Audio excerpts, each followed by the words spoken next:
मोदी पहुंच चुके हैं और ये तस्वीरें आप देख सकते हैं। गोवा से सीधे अहमदाबाद प्रधानमंत्री नरेंद्र मोदी पहुंचे हैं और एयरपोर्ट से अब वो निकल रहे हैं।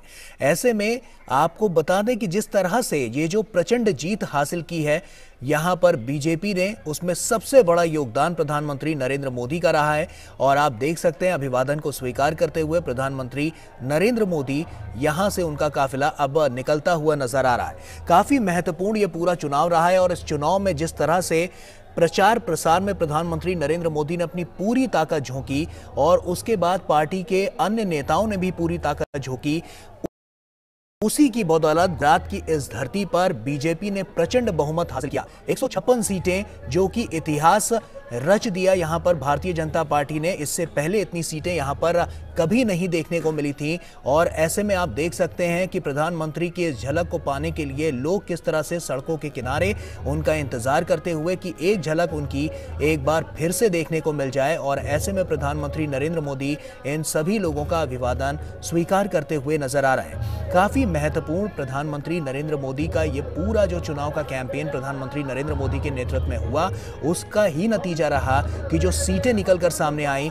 उसने इतिहास रच दिया। और ऐसे में एक प्रचंड बहुमत से साफ तौर पर नजर भी आया, क्योंकि जो आंकड़े सामने आए उसने सबको हैरान कर दिया। तो ये एक विश्वास की जीत है, ये एक परिश्रम की जीत है, ये साफ तौर पर नजर भी आया है और ये आंकड़ों से भी नजर आया जब रिजल्ट सामने आए। मेघना हमारी सहयोगी हमारे साथ जुड़ रही हैं। मेघना, प्रधानमंत्री नरेंद्र मोदी गुजरात की धरती पर पहुंच चुके हैं, क्या अहम होने वाला है?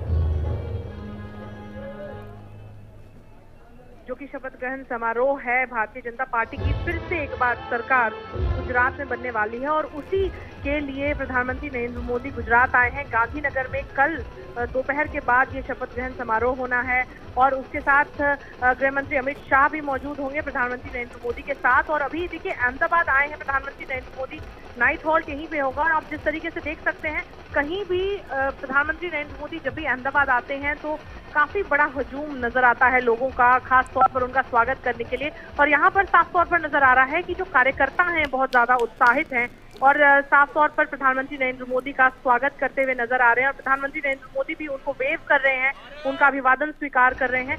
अहम बात यहाँ पर यह है कि प्रधानमंत्री नरेंद्र मोदी ने इससे पहले भी एक रोड शो किया था अहमदाबाद में, जो एक ऐतिहासिक रोड शो था जो उनके चुनाव प्रचार का एक तरीके से हिस्सा रहा था।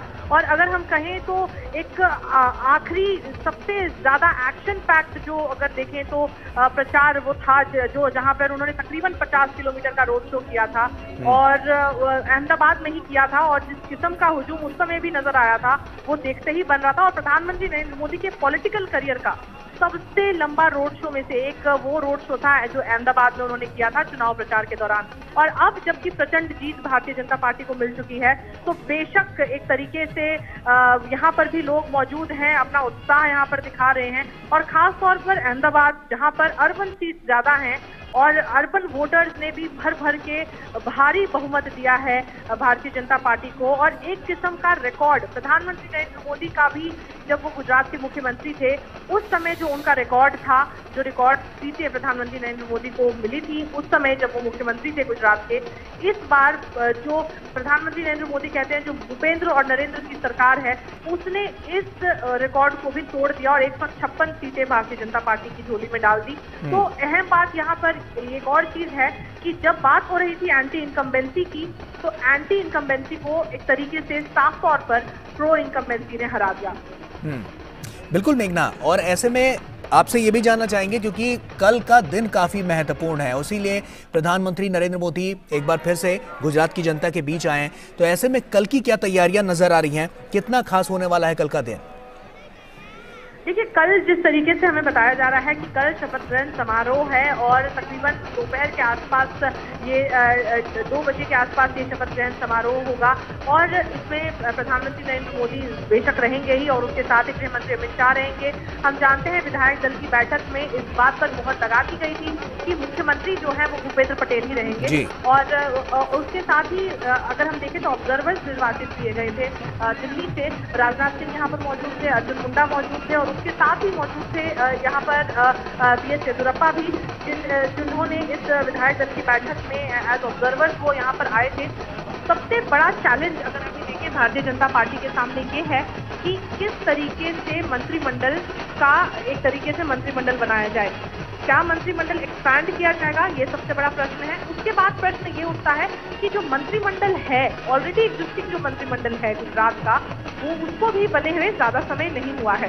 तो क्या नए चेहरे इस बार देखने मिलेंगे मंत्रिमंडल में, या जो ऑलरेडी एग्जिस्टिंग मंत्रिमंडल है उसका एक्सपेंशन होगा? क्योंकि देखिए, सौराष्ट्र एक ऐसी जगह जहां पर कांग्रेस का स्ट्रॉन्ग होल्ड था और बीजेपी कई ट्रेडिशनल सीट यहाँ पर जीत चुकी है। तो अगर देखिए तो बीजेपी ने कई कांग्रेस की ट्रेडिशनल सीट यहाँ पर जीती है सौराष्ट्र में, तो वहां से भी किसी चेहरे को यहाँ पर जगह दी जा सकती है। दूसरी बात यह है, ट्राइबल इलाकों में खास तौर पर बहुत बढ़िया बहुमत भारतीय जनता पार्टी को मिला है, तो ट्राइबल चेहरे भी यहाँ पर देखने मिल सकते हैं मंत्रिमंडल में। बिल्कुल मेघना, आप बने रहिए हमारे साथ। हमारे साथ शैलेंद्र भी हमारे सहयोगी जुड़ चुके हैं। शैलेंद्र का रुख करते हैं। शैलेंद्र, मेघना से भी बात हो रही थी और मेघना जिस तरह से बता रहा है तमाम नाम उन्होंने यहाँ पर रखे हैं, और इसके अलावा अगर हम बात करें तो कौन कौन से ऐसे बड़े चेहरे हैं जो आपको लगता है कि अब की बार मंत्रिमंडल में शामिल हो सकते हैं? जी देखिए, निश्चित तौर पर कौन से नए चेहरे शामिल होंगे इस पर सभी की नजर है। चूंकि आप देखिए कि इससे पहले का जो मंत्रिमंडल था उसमें हम देख रहे हैं कि कई चर्चित युवा चेहरे जो एक तरह से हैं कि गुजरात बीजेपी, गुजरात भाजपा में जिनकी बहुत चर्चा होती थी, हर्ष संघवी हो या फिर तमाम नए चेहरे। लेकिन इस बार नजर इस बात पर होगी, जैसा मेघना कह रही थी, कौन से ऐसे नए चेहरे शामिल किए जाते हैं जो एक तरह से देखें जिन पर सभी की नजरें होंगी। और खास तौर पर क्योंकि बहुत समर्थन मिला है आदिवासी बेल्ट पर और सौराष्ट्र में, हम देख रहे हैं कि हो सकता है कि कुछ नए चेहरों को मौका दिया जाए। क्योंकि हमने टिकट वितरण में देखा कि बहुत बड़ी संख्या में पार्टी ने युवाओं को आगे करने की कुछ कोशिश की और बड़ी संख्या में युवा नेता जीत कर आए हैं। तो निश्चित तौर पर हम अपेक्षाकृत और युवा मंत्रिमंडल देख सकते हैं, महिलाओं की ज्यादा भागीदारी देख सकते हैं। और यही वजह है कि कहा जा रहा है कि जो शपथ ग्रहण समारोह होना है उसमें एक तरह से देखें मुख्यमंत्री के अलावा कई एक दर्जन से ज्यादा ये कहा जा रहा है कि जो मंत्रिमंडल के सदस्य हैं वो शपथ ले सकते हैं। हालांकि अंतिम तौर पर किन मंत्रियों को शामिल किया जाएगा, कौन कौन से नए चेहरे होंगे, इसके लिए हमें इंतजार करना होगा कल से। बिल्कुल शैलेंद्र, जैसा कि हम तस्वीरों में साफ तौर पर देख पा रहे हैं कि प्रधानमंत्री नरेंद्र मोदी के स्वागत के लिए वहां पर जो लोग हैं वो नजर आ रहे हैं, और ऐसे में प्रधानमंत्री नरेंद्र मोदी की एक झलक पाने के लिए और प्रधानमंत्री भी उनका अभिवादन स्वीकार करते हुए नजर आ रहे हैं। ये जीत एक तरह से कह सकते हैं जनता की जीत है, क्योंकि जो प्रॉमिस किया गया था वो चीजें वहां पर दी गई लोगों को। गुजरात के मॉडल को आज अंतर्राष्ट्रीय स्तर पर जिस तरह की पहचान मिली है और जिस तरह की तारीफें, प्रशंसा हो रही है, वो साफ तौर पर कहीं ना कहीं यही वानगी पेश कर रही है कि अगर आप मेहनत करके काम करेंगे तो रिजल्ट ऐसे ही आएंगे। देखिए, बीजेपी के लिए जो गुजरात की जीत है वो कई मायनों में ऐतिहासिक है। गुजरात में इतनी बड़ी जीत किसी भी राजनीतिक दल को कभी भी हासिल नहीं हुई। तो निश्चित तौर पर पहली बात तो ये कि ये मोहर है जो 27 वर्षों में गुजरात में बीजेपी ने काम किया है। और दूसरी बात ये कि ये जिम्मेदारी बढ़ाता है।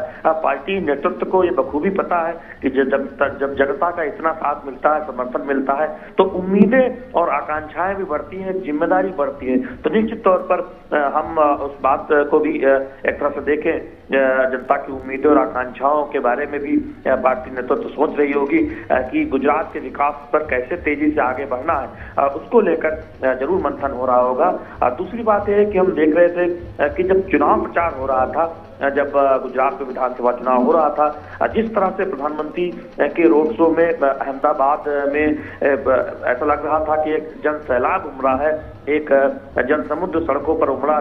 जो रोड शो हुआ था, चाहे वो अहमदाबाद में हो या उससे पहले चरण के प्रचार से पहले हमने देखा, और सूरत में हो या